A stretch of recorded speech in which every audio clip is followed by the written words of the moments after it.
తిన్నాడు కాలకేజీ బెండకాయలు కట్ట ఇంటికి పోయి తింటా. రే చెక్ చేసినావా? అవును, ఎందుకు బోనీ అయిందా? నీదే. సరే మూసేసిరా, తొందరలో ఎత్తేద్దాం.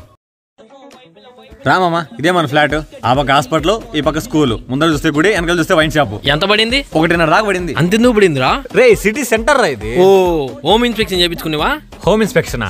ఓరి ఎంగిల్ వెంకట్రావు, ఇందాక 1/4 కేజీ బెండకాయలే చెక్ చేసి మరీ తీసుకుంటే ఏడ ఇంత పెద్ద ఫ్లాట్ తీసుకుంటాను, బాగుందో లేదో చూసుకోవా? స్టార్టింగ్ లో ఫ్లాట్ బాగానే ఉంటది, కాలం గడిచే కొద్దీ వాటిలో ప్రాబ్లమ్స్ బయటపడతాయి. ఫ్లోరింగ్ ఇష్యూస్ రావచ్చు, వాల్స్ దెబ్బ తినొచ్చు, ప్లంబింగ్ ఇష్యూస్ రావచ్చు, ఎలక్ట్రిక్ ఇష్యూస్ అయినా రావచ్చు. వీటన్నిటికీ నీకు 1 లక్ష నుంచి 5 లక్షల వరకు ఖర్చు అవుతుంది. ఈ ప్రాబ్లమ్స్ ని ముందే ఫైండ్ అవుట్ చేసి బిల్డర్ కి చెప్పినాం అనుకో, బిల్డరే బాగు చేయిస్తాడు మనకి. వీళ్ళని ఎలా బుక్ చేసుకోవాలమ్మా? థర్డ్ డే ఇన్స్పెక్షన్ అని చెప్పేసి మంచి కంపెనీ ఉంది. ఈ లొకేషన్స్ లో వాళ్ళ సర్వీస్ అవైలబుల్ ఉంది. మీరు కూడా హోమ్ ఇన్స్పెక్షన్ చేయించుకొని 1 లక్ష నుండి 5 లక్షల వరకు ఆదా పొందండి. హోమ్ ఇన్స్పెక్షన్ కొరకు ఇక్కడ కనపడుతున్న నెంబర్ కాల్ చేసి బుక్ చేసుకోండి. Thank you.